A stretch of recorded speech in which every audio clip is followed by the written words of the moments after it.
What's up, guys? Craig McCracken. Does the name sound familiar? Well, if you're a fan of late 90s cartoons and the Cartoon Network, the name should ring a bell because he was the creator of such classics as the Powerpuff Girls and Foster's Home for Imaginary Friends.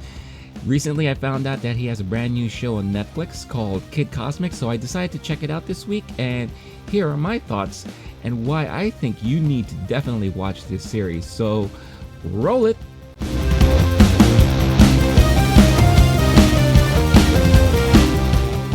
So Kid Cosmic takes place in what I would consider to be like an offshoot of Route 66 in middle of nowhere America. You have your local diner, your truck stop, gas station, and a junkyard, and that's where we find Kid Cosmic.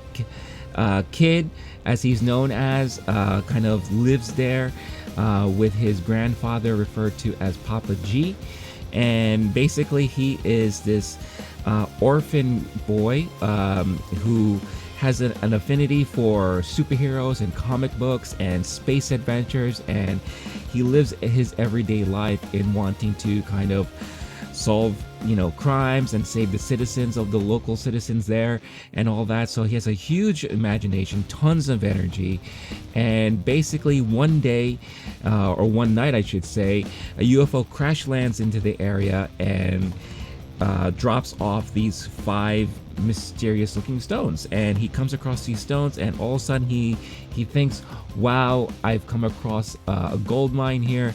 These could be powerful stones, and I need to figure out what I can do with them. Don't get these confused with the Infinity Stones now. It could look similar, but they definitely do act very differently, and we find that later on in the series. So you have Kid now who is trying his best to figure out what the powers are held within these stones. He actually even turns them into rings, which I find pretty Mandarin-like, which is pretty funny. And basically that's where the adventures continue. He realizes that one of the stones that gives him the ability of flight, or levitation as we should call it, and then trying to figure out about the powers of the other stones, they kind of fall into the hands of some of the local citizens and friends of his, and we find out what those powers are. So why don't we meet some of his pals that live within the area there. So I would say one of the standouts is Joe. Joe is the daughter of the diner owner, and you could tell right away that she has these ambitions to want to explore more of the universe, of the world. She's seeking for adventure and excitement because she's really bored just waiting tables and serving coffee in this diner. So Kid actually provides this kind of energetic and fascinating adventure and events on a daily basis within the town because of his antics and all that. So she happens to come across one of the stones that Kid owns there, and her stone actually allows her to utilize portals so that she can basically teleport everywhere and all that. Trying to see her figure out these powers is actually quite hilarious. But yeah, so you have Joe there who finds the teleportation. Then we have, of course, my all-time favorite, I think, in the entire series. It's little Rosa. Rosa is this little girl who, it looks like she's the daughter of very wealthy Spanish Mexican parents. They have a huge mansion and all that, and all Rosa wants to do is play with people and be friends with Kid. And Kid being the kind of like the upstanding kind of local hero that he wants to be and all that, he has no time to play with little kids because he's a big adult and all that. So Rosa accidentally acquires one of the stones herself, and it gives her the ability to grow large and become a giant. And you could only imagine the antics that follow once she figures out that she can now be this giant human.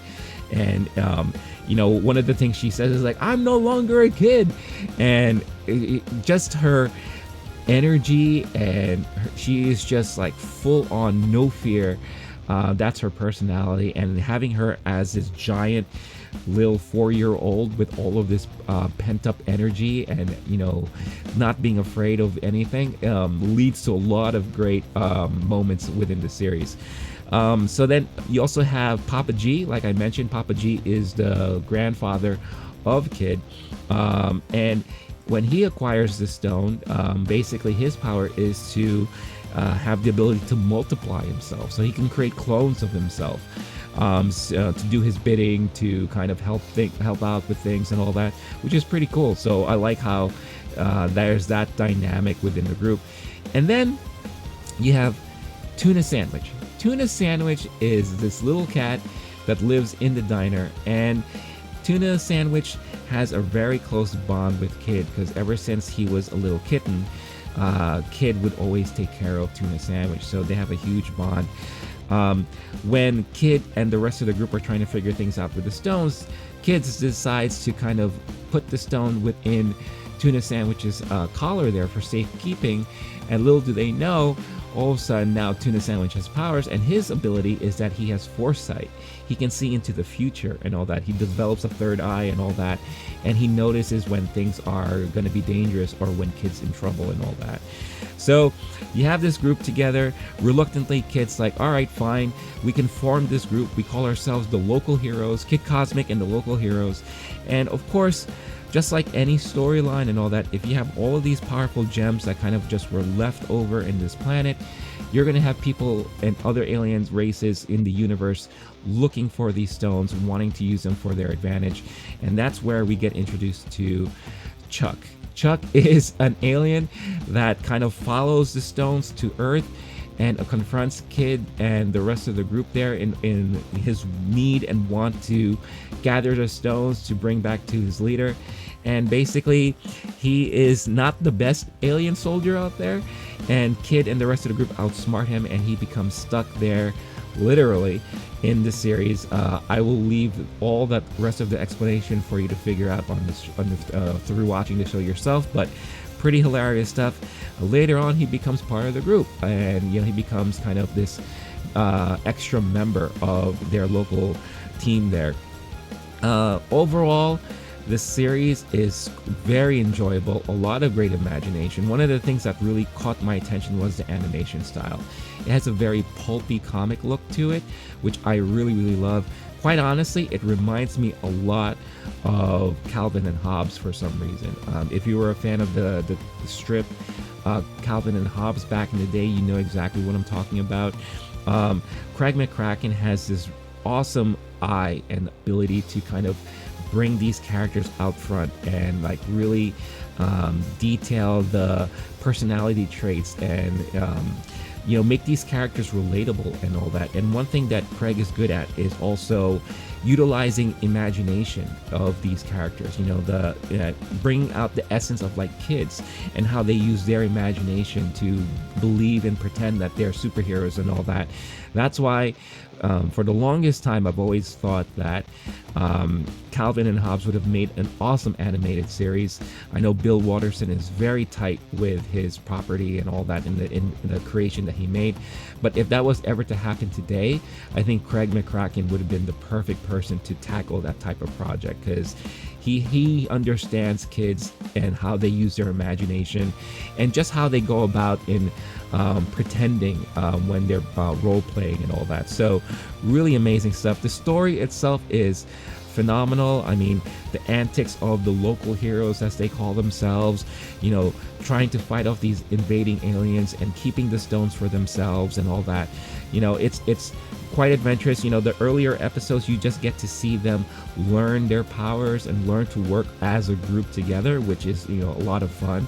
But there's a really like touching storyline there too, because Kid has this need for attention. He has this need to be able to do something more and to be looked at as a hero within the town, because like I said, he was orphaned. We find out that his parents were killed in this horrific car accident and left him alone, and Papa G took him in. So that's why him and Papa G have that very close family dynamic there. And later on, because of this group, this ragtag group of local heroes, he finds this family dynamic with all of them. And, he struggles with, not, fully understanding that he is not like maybe the brightest, or maybe because of his full-on energy, it leads him to a lot of bad decisions and troublemaking and all that. But then he learns how to kind of work with a group and listen to criticism, and all that. Again, a lot of important lessons there that kids should learn. When they're that age and everything, you're dealt with grief, disappointment, learning how to deal with tough challenges, and kind of exceeding that and getting past that, and being able to achieve your goals or learn to grow and all that. So really great messaging here. Like I said, the cast of characters is great.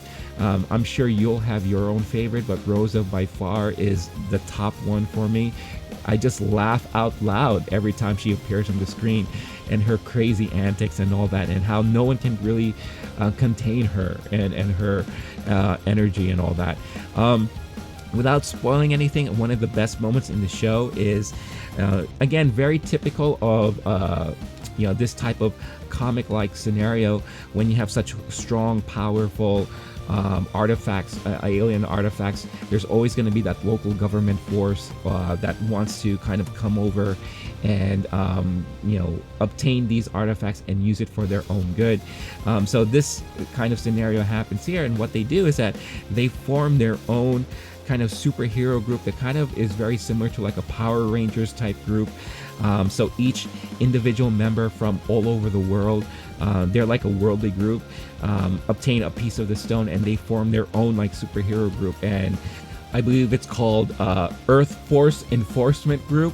Again, such a horrible long name, but any kind of trope that you've seen in like these kind of like Power Rangers shows or superhero kind of team ups and all that, all the cliches and all that, they display fully, and it proves it. It leaves you with a lot of entertaining moments within the series, and it's so funny and a lot of fun there. And seeing how the local heroes have to combat and kind of get their stones back and teach them how to use them properly, or what have you.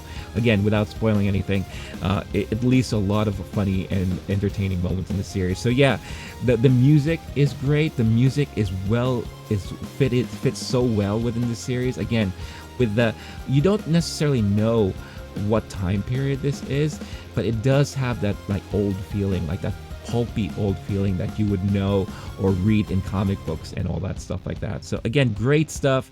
If you're a fan of superheroes and comic books, if you're a fan of Powerpuff Girls, Foster's Home for Imaginary Friends, that type of storytelling, then you're gonna love this series. I love this series.